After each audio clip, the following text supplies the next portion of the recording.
Praise the Lord. Praise the Lord. It's good for us to be here again. Amen. Bible study.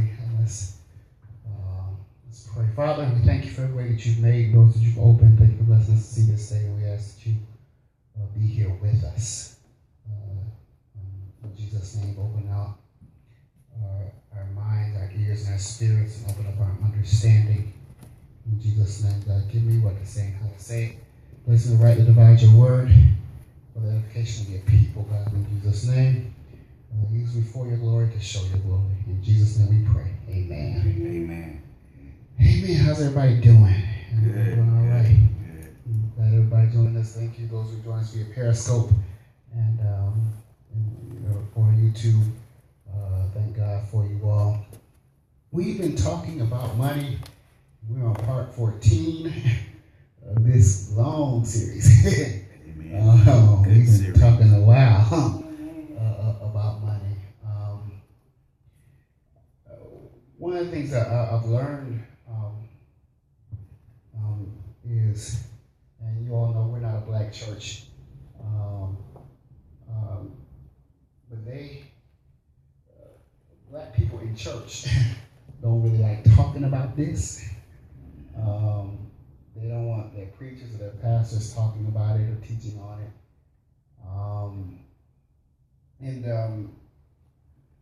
I think that the reason being is, I'll tell a story.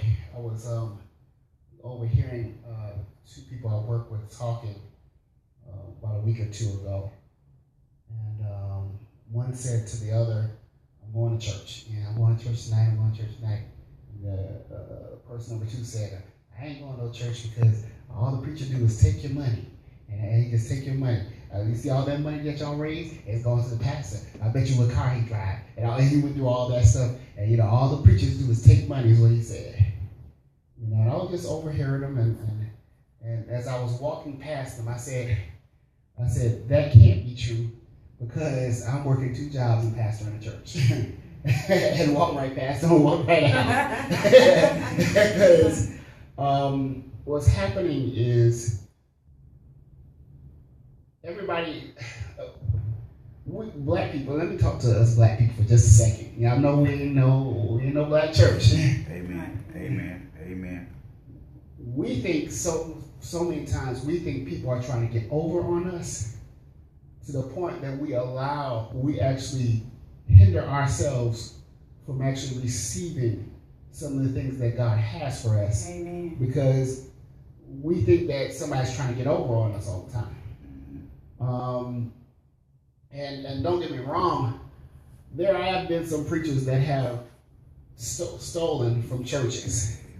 Some deacons that have stolen from churches. People have stolen money from churches. People gave and people dipped their hands in there. And people that have been shady and have done shady deals with churches and have done shady things that were against the law, embezzled all kind of stuff from churches. But I bet you any money for every one pastor that I find that ain't doing right by their church, there's at least 10 I can find that are. Amen. Amen. I really don't think, and I think more than 10. I really believe at least 95% of all pastors and preachers, black, white, Hispanic, Asian, or whatever, I believe at least 95% of all of them are doing right by their members, doing right by God with their church. And we have a few people that didn't do right. And because they didn't do right, they got the publicity. And now we think everybody's like that. Mm-hmm. It's kind of like, we don't endorse any political party or any political candidates or anybody like that. But one thing that Donald Trump kept saying was he started talking bad about the media, and the media this and the media that and the media this and the media that. But one of the things that we do have a problem with is the media does try to paint a picture of a whole group of people based on 2 or 3 people. They don't use a full sample size to paint the picture. So we got World Star Hip Hop and BET and Media Takeout and Pimp Preacher and all these other websites and media places that are defining what preachers are, what pastors are, what Christians are. And when it's happening here is, it's not a full sample size. They got about 1% of a big pie. They got a little sliver of a pie and said, because this little sliver of the pie is acting this way, all of them got to be doing that. And that's a problem, because now they got people telling millennials to leave the church. They're telling people don't sow in the churches and don't sow in the ministries. And what's happening here is now making people even more poor, people more broke, because what happens is they're missing their blessing and they're missing out on things, because the world is now shaping the opinion of the church to the world. Amen. Now, I didn't mean to go there, but you have to understand right now, it is not the world that defines the church. Amen. It is the church that defines the world. Amen. Glory to God. Without the church sets the standard for the world. Amen. And you don't believe me? Wait when Jesus comes back and the church is gone. Hopefully you'll be with us. Hopefully you'll be with us. By the way, if I haven't said it enough, Jesus is really coming back. Amen. That event is really going to happen. Amen. That's not a myth. That's not a fairy tale. That's not a false hope. That is actually going to happen. And if you're not ready, if you are not a believer, you are going to be left here. Jesus. And the church will be gone. And when the church is gone, Jesus will be gone. The Holy Spirit will be gone. And you're going to be on. The world is evil now. Just imagine without the Holy Spirit being here, how evil it will be. Oh my God. Just imagine how evil it will be. You think terrorist attacks are bad now? Wait to see how the Holy Spirit, with the Holy Spirit. Lord. You think crime is bad now? Be ready. Tell your neighbor, be ready. Be ready. Say, I want my name in the book. Amen. In the book of life. Amen. Amen. So understand this, and I'm sorry I had to go there. I love these there, hopefully. Understand that we have to get to a place, and the reason why I talk about this is because we're going to talk about Father, I receive your blessing, and we're going to talk about your power to get wealth, and I'm sowing my way out of debt.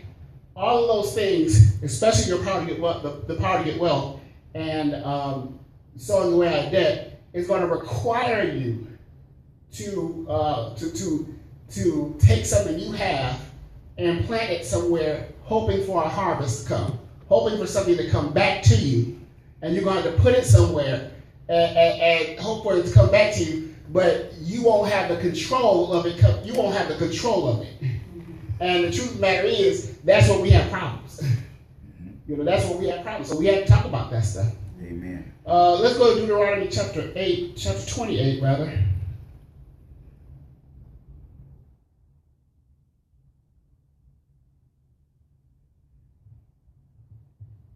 Deuteronomy chapter 28. Do we have it? Amen. All right. Okay. It says, and it shall come to pass, if thou shalt hearken diligently unto the voice of the Lord thy God, to observe and to do all his commandments which I command thee this day, that the Lord thy God will set thee on high above all nations of the earth. And all these blessings shall come on thee and overtake thee, if thou shalt hearken unto the voice of the Lord thy God. Blessed shalt thou be in the city, and blessed shalt thou be in the field. Blessed shall be the fruit of thy body, and the fruit of thy ground, and the fruit of thy cattle, the increase of thy kind, and the flocks of thy sheep. Blessed shall be thy basket and thy store. Blessed shalt thou be when thou comest in. Blessed shalt thou be when thou goest out. The Lord shall cause thine enemies that rise up against thee to be smitten before thy face. They shall come out against thee one way, and flee before thee 7 ways. The Lord shall command the blessing upon thee in thy storehouses, and all that thou settest thy hand unto, and he shall bless thee in the land which the Lord thy God giveth thee. I'm going to stop there. Our confession is, I believe that I received the windows of heaven's blessings. I believe that the devourer is rebuked for my sake. I believe that I received the good measure, pressed down, shaken together, running over blessings. I believe that I received the maximum return on my giving. And because of that, I'm out of debt. My needs are met. I have plenty more to put in store. Expected income, unexpected income. It comes to me now. I'm free from the spirit of and the mentality of poverty. Father, I receive your blessing. Is where we want to talk about. We want to start talking about here. This verse, there's a song that came out in the 90s by Fred Hammond, and people still sing it to this day. I mean, that song is a good 20, but this is 2017. That song is a good 22, 23, 24 years old. And Fred Hammond wrote, and people still sing it. If I started playing it, we would sing it and we would know it. It says, we're blessed in the city. We're blessed in the field. We're blessed when we come and when we go. We cast down every stronghold. Sickness and poverty must cease. The devil is defeated. We are blessed. Since thou hast walked uprightly and as a light and light, and I forgot the verse. Thy land, something. You set thee above all nations, cast thine enemies away. He's standing up within me. And he says, so let me hear you say, something. You Fred Hammond got a lot of words in these songs. Fred Hammond is my favorite gospel artist. I mean, Fred Hammond will be 90 years old and still making songs, and he'll be the only one I'll listen to. But one of those verses he says, when it becomes an issue one way, but he'll flee 7 ways, is one of those verses in that song as well, which is part of this scripture as well. What Moses is saying here, he's telling the people, he's saying, look, if you listen to what I'm saying, listen to all the commandments I just gave you, listen to everything I said to you. He says, God is saying that the blessings will come upon thee and overtake thee. They will run you down, and chase you down, and actually knock you over and knock you down if you hearken to the words. He said, if you hearken to or if you listen to what I'm saying. And when he says listen, he doesn't just mean give ear to, but he means follow what I'm saying. Amen. Listen to the principles I'm putting in here. Listen to everything I said. Everything I said, from the point about your slaves, listen to that. To how you handle your clothes, listen to that. To how you handle your children. Listen to everything I said. Everything I gave you, God gave me on the mountain. Everything, if you listen to everything I said, follow everything I do, you will be blessed. You will be blessed so much, the blessings will overtake you. If you live in the city, if you live in the some of us are city folks, if you live in the city of Jerusalem, you'll be blessed. If you live out there in the country in Bethlehem, you won't be blessed. He says, the fruit of your body will be blessed. The ground will be blessed. Yes. He's saying your animals will be blessed. Your sheep will be blessed. Your basket will be blessed. Your store will be blessed. He says even your savings will be blessed. Your storehouse will be blessed. Yes, all you have to do is hearken and listen to what the principles I placed in you. Yes, everything I told you, and you'll be blessed. Yes, I said this before. I've said this several times in Bible studies. The whole idea of the Jewish people being the chosen people was this. It wasn't God saying, he wanted it so that the Israelites were the only people that would be favored. What he wanted Israel to be the example. He wanted everybody to see Israel blessed, while everybody else is going through droughts and famines. And so sometimes they get crops, sometimes they don't get crop. Sometimes their animals die, sometimes their animals get diseased and stuff like that. But Israel's animals are doing great. Their crops are doing great. Everybody doing great. All the millions of Jews, all of them are doing great. While all of us are worshiping Baal, and we're worshiping all these other gods, and we're worshiping their God, and we're watching them worship their God, and everything they do is blessed. Why don't we go see what their God is about? That was the whole purpose. It wasn't so much so that only Israel was blessed. The promise God made Abraham was all nations through the earth through you will be blessed. That was the promise he made. And it wasn't just about Jesus, even though that was the supreme fulfillment of that promise, but it was about God showing the world, if you worship me, this is what you get. Amen. If you trust me and make me your God, and not have any other idols, don't put nothing else before me, don't put no other gods before me, don't put no other people before me, don't put no other situations before me, just worship me only and make me your God. Amen. This is what you get. So understand that it is meant for us to be blessed. We are the spiritual children of Abraham. When we are saved, we tap into the promises of Abraham and the blessing of Abraham. So what we have to understand is we have to begin to follow things that God has placed in the earth, principles that God has placed in the earth, so that we can be blessed. That means tithing, that means giving, but it also means sowing. You know, as we're going to talk about, hopefully we may talk about tonight.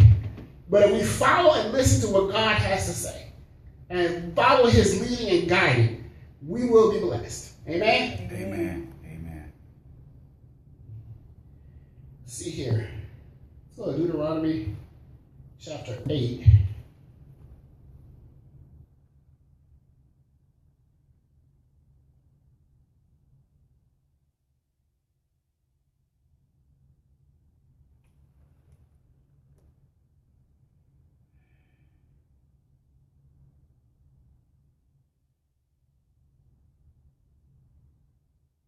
Start at verse 11.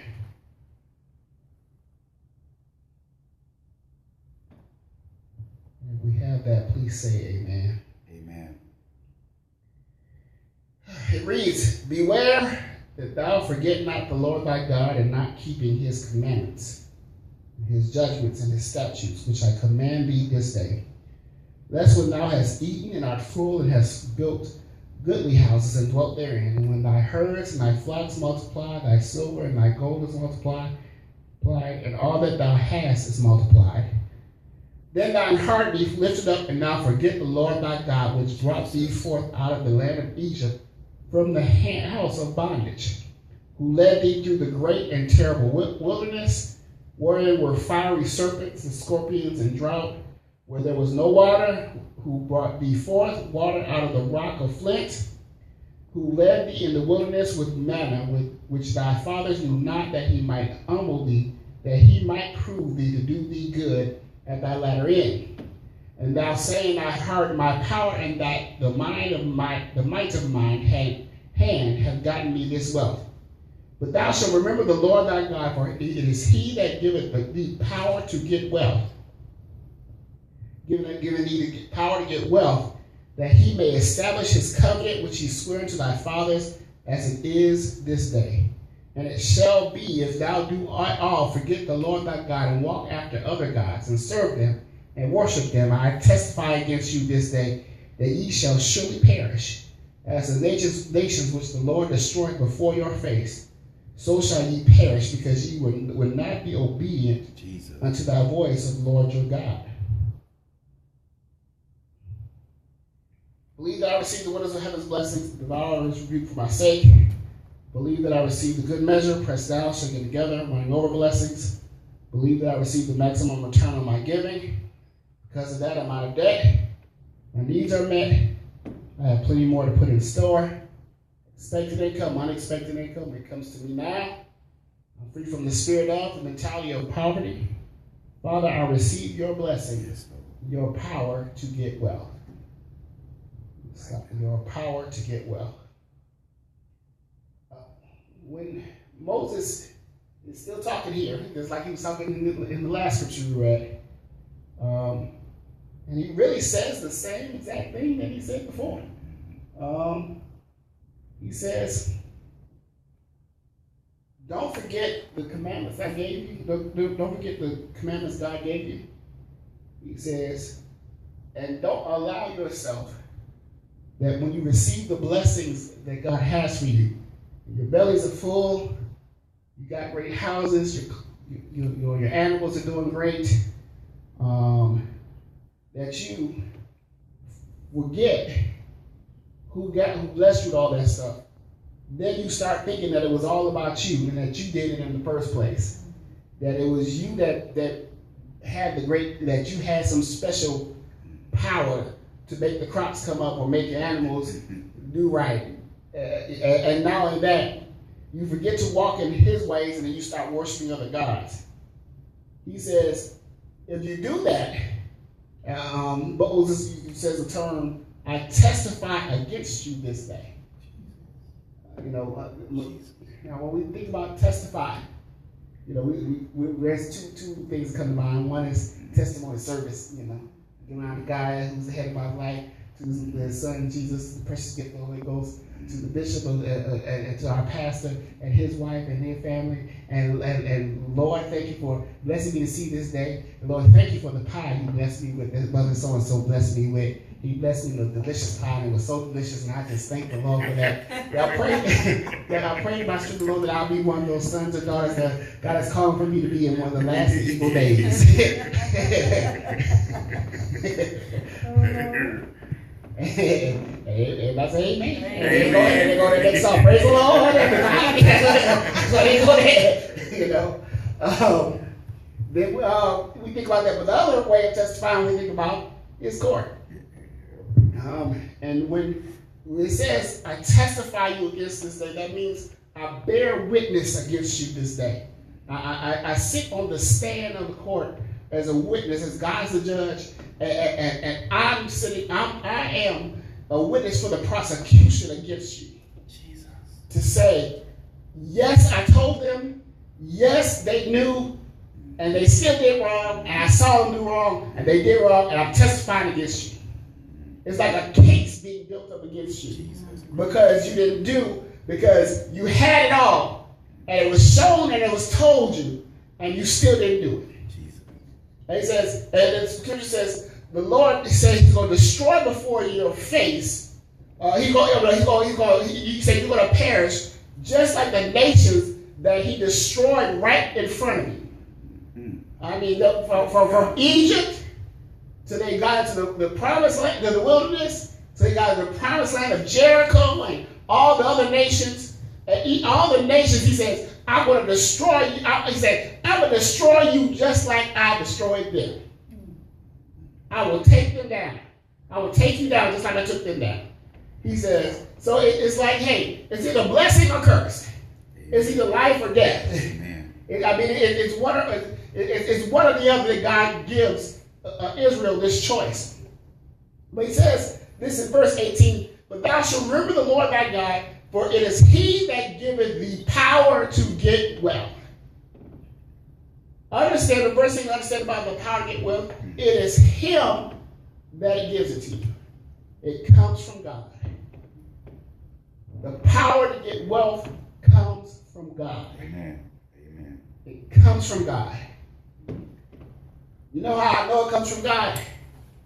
Because the smartest person in the world is probably not rich. The best looking woman in the world is probably not rich. The most talented person in the world is probably not rich. The funny thing about it is, and I remember when I was trying to have a music career, I found out something.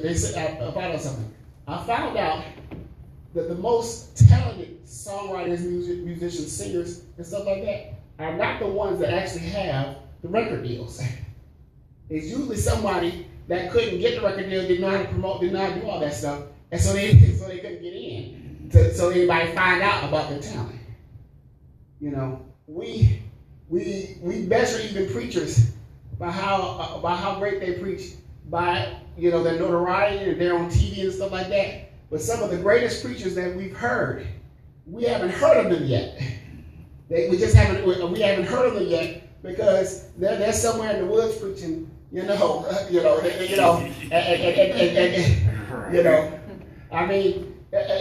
what happens is, this is saying that the power to get wealth comes from God. It doesn't come from us. It comes from God. The scripture says, it says, promotion doesn't come from the east or the west, but it comes from God. He sets up one and he takes down another. It's like God just makes the decision who he's going to put in and where he's going to put in. Amen. I mean, he's just God. Amen. Understand that it says he gives us the power to get wealth. The power to get wealth. Someone says the power to get wealth. The power to get wealth. Go over to 2 Kings chapter 4.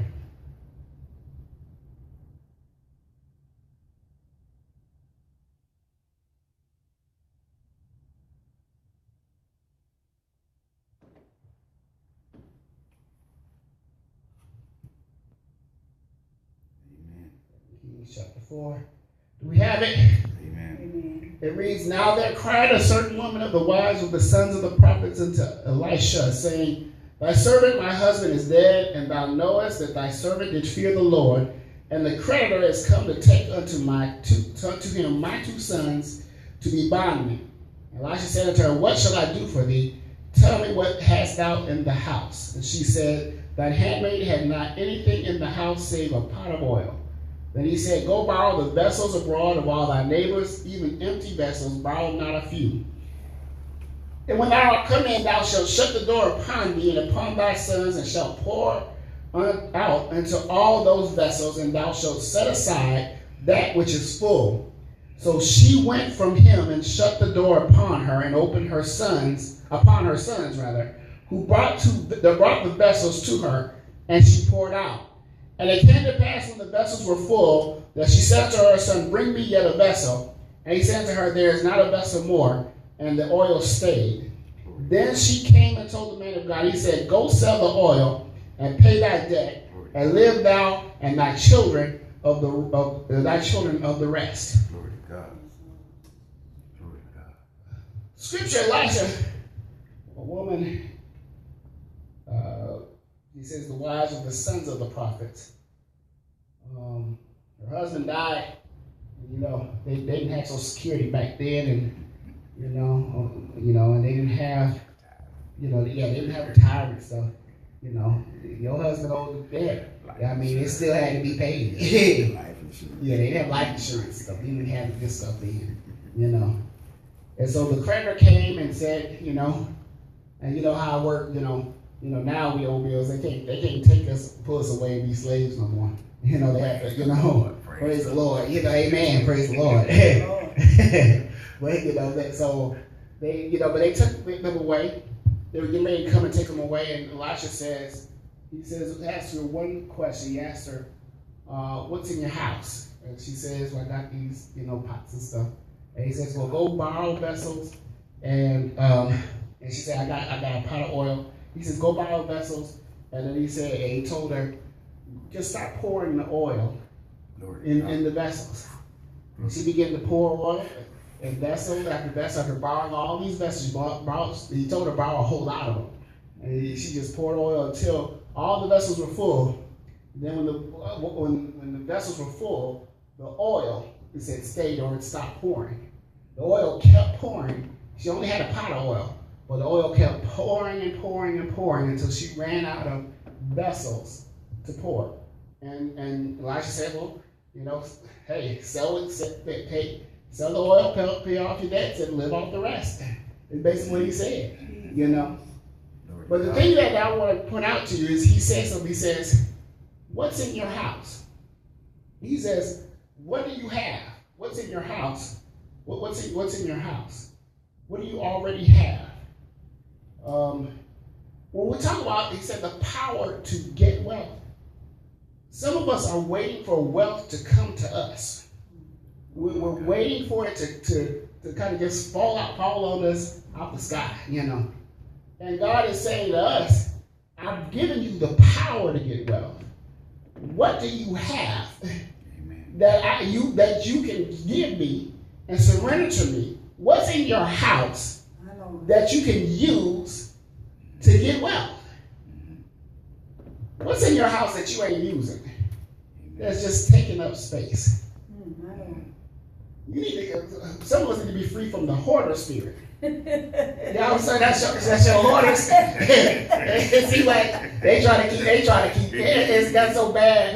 The house is so bad. I can't even watch it and eat at the same time. You can't watch that show and eat. You can't watch it before you eat. You can't watch it after you eat. You can't. is bad, you know. But what's in your house that you ain't using that you could use to get wealth? Amen. What could you sell? What could you sell? What you know, things, what talent do you have that you could be using to get wealth? We're sitting and waiting for it to come to us, and God may have already put it in our hands. It may already be in our house. It may already be in our mind. It may already, we may got it locked in a drawer somewhere. I preached a message, and I think I brought it up to you all. I preached a message about the spirit of abortion. This is been over 10 years ago. Where I talked about how the enemy wants us to abort the things that God has placed in us. And for some of us, we have to go back to things we put away and said, forget it, and pull it back out. Yes, Lord. Because some of that stuff was our key. That was it right there. And it's not where it says, show me where you laid it, where Jesus told Jesus, where after Mary and Martha saw him crying so bad, and then Bible so back to the point where he said, okay, you know, I can't take it no more. Just show me where you laid him. Show me where you laid him and left him. You know, and Jesus, it wasn't that Jesus could have spoke a word of resurrection right where they were. But he said, no, let me go where you left that thing die and left it and said, forget it. Or you gave up our hope, take me to that place. What have we got locked up somewhere that we just gave up hope on? That could have been, that would probably was the thing that God was going to use us to get wealth. Are y'all listening to me? Amen. Yes. Am I saying anything? Yes. saying something. Amen. Yes, Lord. Yes, Lord. Spirit and mentality of poverty, I said this last week, I'll say it again. Spirit and mentality of poverty is short-term thinking. The power to get wealth is long-term thinking. It's long-term thinking. I think I ended last week talking about gambling and casinos. Didn't I end last week talking about gambling and casinos? I think I did. Understand, power to get wealth is not a get-rich-quick scheme. So, I mean, anybody, like I told you, you come easy go. I think that's what I told y'all last week. I mean, it's not a get-rich-quick scheme. The power to get wealth is something that is long-lasting and is long-term thinking. And guess what? It's not just for you. Amen. Go with me to Proverbs chapter 13. How much time I got left? I got 8 or 9 minutes left. Proverbs chapter 13.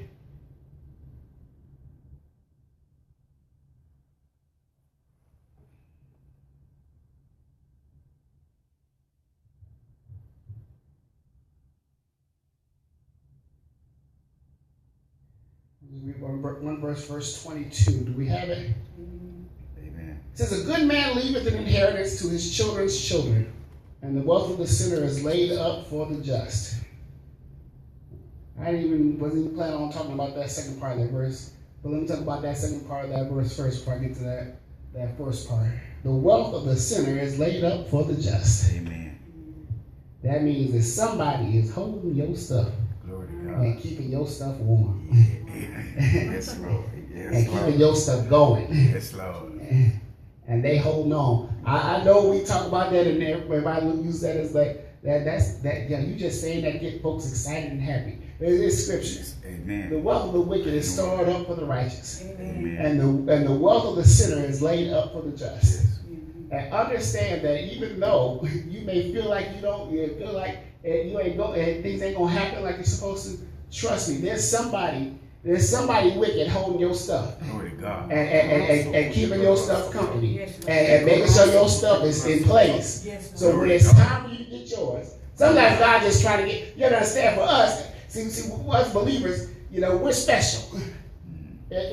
For us, God wants us not to just have our stuff temporarily and just waste away our stuff. He wants us to keep our stuff for a long time. Amen. He Amen. He wants us to be preserved. Amen. So he says, look, I'll spend the time getting you right so that you can not only preserve your stuff, you can enjoy it, preserve, and you won't waste away in it. Amen. So he'll work on us and get us right so that when the time comes For our stuff, we be ready for it. Yes, Amen. Lord. Yes, We'll Lord. be ready for it. I'm getting all I was. Amen. We'll be ready for it. Amen. Amen. But a good man leaves an inheritance to his children's children. It means that we have to. It does talk about us leaving something for our children's children. The way we have to do that, though, is really through investing. Someone say investing. Investing. Investing means to expend money with the expectation of achieving a profit or material result by putting it into financial schemes, shares, or property, or by using it to develop a commercial venture.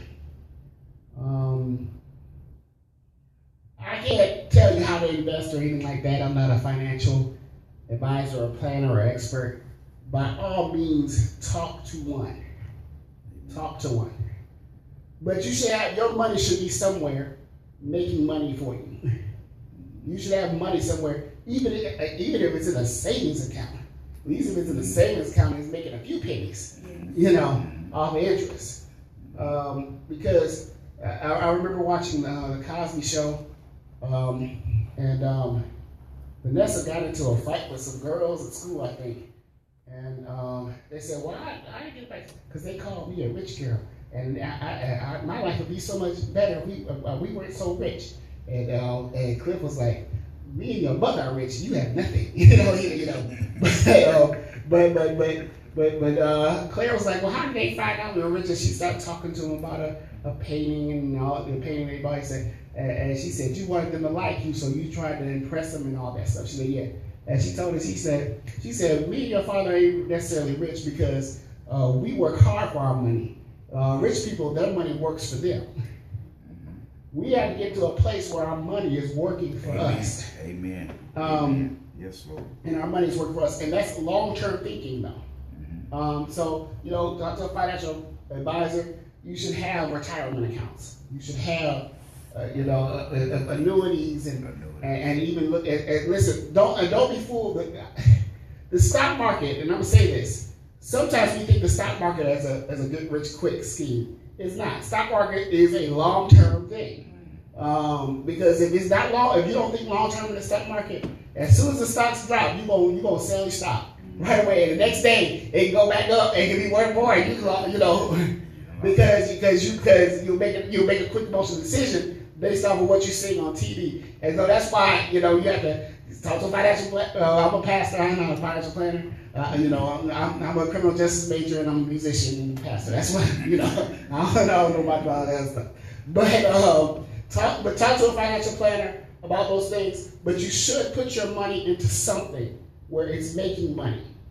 Amen? Amen. And that's a long-term thinking, that's a long-term goal. So number one, you're not working until you're 80, 90, 100 years old because you should retire. Amen. You should retire. Amen. But also, not only that, you should retire and not have to be a burden on your kids. Now, don't get me wrong, I'm not saying your kids don't owe you. Like the old Shirley Caesar songs, for the 9 months I carried you, growing inside of me, no charge. Every time I used to ask my father for some money, that's when he used to quote that song to me. When I was a little kid.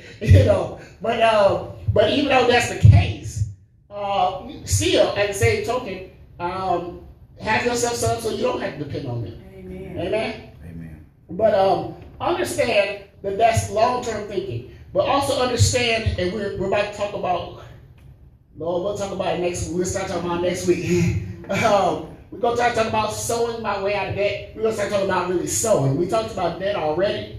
So we're going to talk about sowing. And we're transitioning into that because it's a good transition from investing to sowing. But I'll say this. The Chappelle Show, I think I used this example before. And yeah, I know the Chappelle Show was real raunchy, real bad, I know. But I watched the whole episode of it one time, and he did a show about if black people got reparations, slavery reparations, that, the government gave every black person money to repay them back for slavery. And it talked about how where black people spent the money, where they had black people spend money on, they said 5 million record labels have now been created, and they talked about at that time, FUBU was at that time when that show came out, FUBU was the big thing, and Guess and all that stuff. And they said stocks in FUBU and Guess, are up. And, I mean, that's what that, he was just poking fun. He was poking fun on it. But when you really talking about it, the truth matter is that really what will happen? But because he was bringing up an interesting point. If the government actually did that, what would we do with our money? Because truth matter is, and I ain't talking, we're not a black church, but other ethnicities, they pool their money together and help build their community up and pool their money together, and black folks, we don't. We don't. So we're going to talk about that some more on next week. God bless you. Y'all still love me? Still love you. God, praise the Lord. It's offering time. If you are in need of an envelope, raise your hand. Those who are joining us via Periscope or YouTube, you like to give or sow, you can sow through our website, www.changingliveswm.org. Amen. And remember, before I say it again, tithing is unto God and to God. Giving is for the receiver. Sowing is for us. Amen. And there's all three of them. Tithing, giving, and sowing still benefits you. Amen. It still benefits you. Amen. Amen. Amen. Let me get my card out.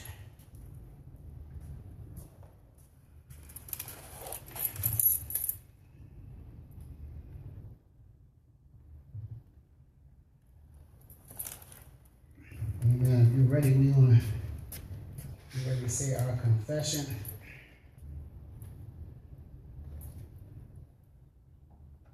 We're gonna talk about sowing our way out of debt. We're gonna do, and after that, we're gonna talk about first fruits as well. And that's gonna conclude the money series. That doesn't mean we're gonna talk about it all next week, because I don't see that happening. But we gonna get there. Amen. Amen.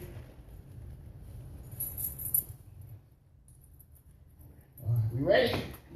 Yes, I believe I believe that I receive the windows of heaven's blessings. the windows of heaven's blessings. I believe I believe the devourer the devourer is rebuked for my sake. my sake. I believe I believe that I receive good good measure, measure, pressed down, pressed down, shaken together, shaken together, and running over blessings. and over blessings. I believe I believe that I receive maximum maximum return return on my giving. on my giving. And because of that, And because of that, I'm out of debt. I'm out of debt. My needs are met. My needs are met. I have plenty more I have plenty more to put in store. to put in store. Expected income, Expected income, unexpected income. unexpected It income. comes to me It comes to me now. now. Father, I receive Father, I receive your blessing, your blessing, your power to get wealth. your power to get well. I'm free from the spirit of I'm free from the spirit of and the mentality of poverty. and the mentality of poverty. I'm sowing my way I'm sowing my way out of debt. out of debt. I'll never be broke I'll never be broke another day in my life. another day in my life. Amen. Amen. Amen. Amen.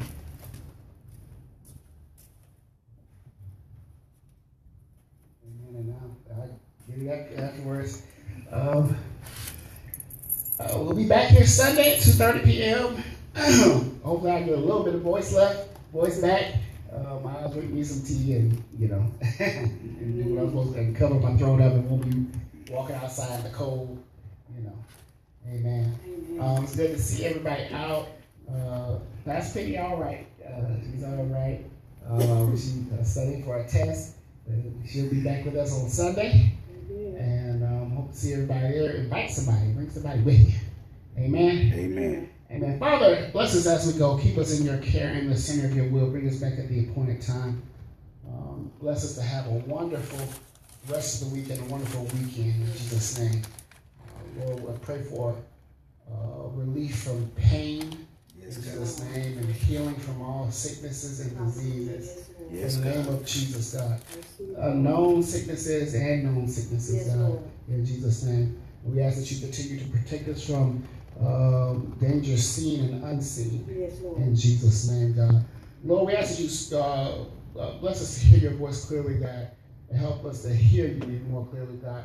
Lord, let us become more aware of your presence Yes, Father. and more aware of your spirit and aware of your voice, Yes, Father. God, in Jesus' name, God, and even aware of our thoughts, God, in Yes, Jesus' Lord. name. Yes, God. God, bless us as we go. Keep us in your care. Bless us to have a wonderful night's rest and a wonderful night's sleep. And bless us to get home safely. In Jesus' name we pray. Amen. Amen.